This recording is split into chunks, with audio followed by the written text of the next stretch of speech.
संत समाज YouTube channel के सभी दर्शकों, आप सबको बार बार अभिनंदन वंदन करते हुए हम आपको एक संत महाराज की उदारता की लव कथा सुनाना चाहते हैं।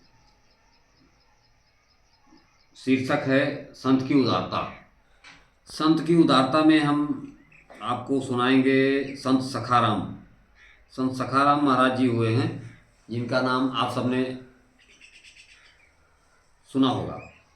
संत सखाराम अपने नाम के अनुरूप सबको अपना सखा ही मानते थे और सबकी सहायता करते थे। स्वयं के पास कुछ ना होने पर भी दूसरों को ना नहीं कहते थे। महात्मा जी के पास कुछ नहीं था, लेकिन फिर भी वो दूसरों को ना नहीं करते थे।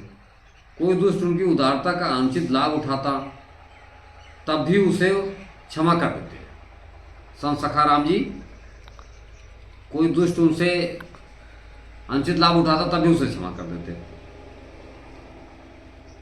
और कहते, जब जब कभी इसका ठीक समय आएगा यह स्वयं सुधर जाएगा। गांव वाले कहते आप इसे कुछ दंड दो।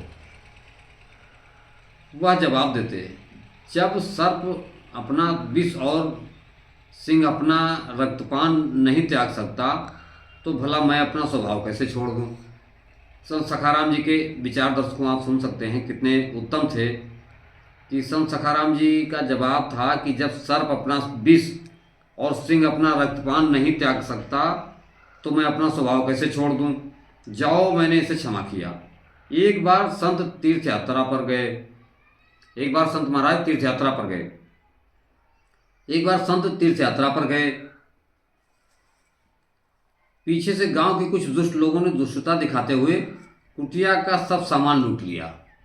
दर्शकों, कुछ दिन बाद जब संत वापस लौटे और अपनी कुटिया में गए, उन्हें आया देखकर गांव वाले सहानुभूति दिखाते हुए कुटिया के बाहर एकत्रित हो गए। गांव वाले संत महाराज की कुटिया के पास आ गए कि महाराज जी का सामान लूट गया है। संत अपनी कुटिया में घूम कर बाहर आए और शांत स्वर में गांव वालों से बोले। संत सखाराम महाराज जी ने शांत स्वर में कहा, ईश्वर की कृपा है कि मेरे सिर छुपाने के लिए छत अब भी है।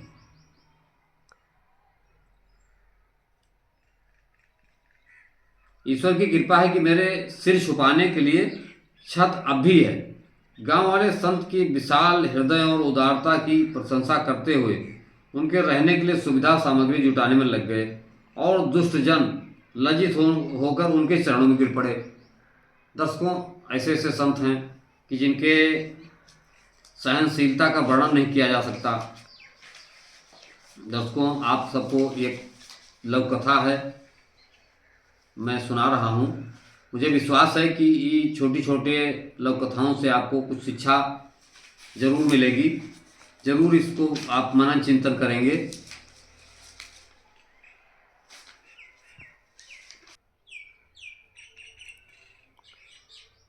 दर्शकों, दूसरी एक लव कथा हम आपको सुनाना चाहेंगे, जिसका शीर्षक है सही पहचान।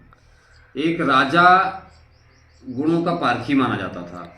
एक व्यक्ति उसके दरबार में आया और वह देखने में साधारण लगता था। उसके कपड़े गंदे थे। उसे देख राजा ने विशेष ध्यान नहीं दिया। व्यक्ति ने राजा को अभिवादन किया और बताया कि वह एक चित्रकार है।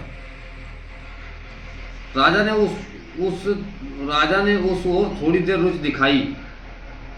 चित्रकार ने अपने चित्र राजा को दिखलाए। दर्शकों, चित्रकार ने अपने चित्र राजा को दिखलाए। उसके बनाए चित्र बहुत अच्छे थे। चित्रों को देखकर राजा ने चित्र की बड़ी प्रशंसा की और उसे बैठने के लिए आसन दे दिया। राजा ने जब उसे बहुत सा धन देकर पुनः अपने आने का निमंत्रण दिया, चित्रकार राजा का व्यवहार देखकर चकराया। उसने जिज्ञासावश राजा से प्रश्न किया, महाराज, जब मैं आपके दरबार में आया था तो आपने मेरी ओर विशेष ध्यान दिया था। आपने मेरी ओर विशेष ध्यान नहीं दिया था, किंतु मेरा सम्मान किया, मुझे धन दिया और पुनः आने का निमंत्रण भी दे रहे हैं, ऐसा क्यों? चित्रकार ने कहा राजा से। तो राजा ने मुस्कुराकर जवाब दिया, चित्रकार जब तक मनुष्य बोलता नहीं या अपने गुणों का प्रदर्शन नहीं करता तब तक उसकी पहचान उसकी वेशभूषा से होती है। दर्शकों, जैसा कि राजा ने चित्रकार से कहा कि जब तक मनुष्य बोलता नहीं, अपने गुणों का प्रदर्शन नहीं करता, तब तक उसकी पहचान उसके वेशभूषा से होती है। अभिव्यक्ति पर ही उसके गुणों की सही पहचान हो पाती है। तुम्हारे साथ भी यही हुआ। चित्रकार राजा की बातों का मर्म समझ चुका था। उसने राजा को अभिवादन करते हुए अपने घर की ओर चल दिया। दर्शकों, यहीं हम अपनी वाणी को देते हैं विराम। आप सबको करते हैं प्रणाम। धन्यवाद। जय हिंद।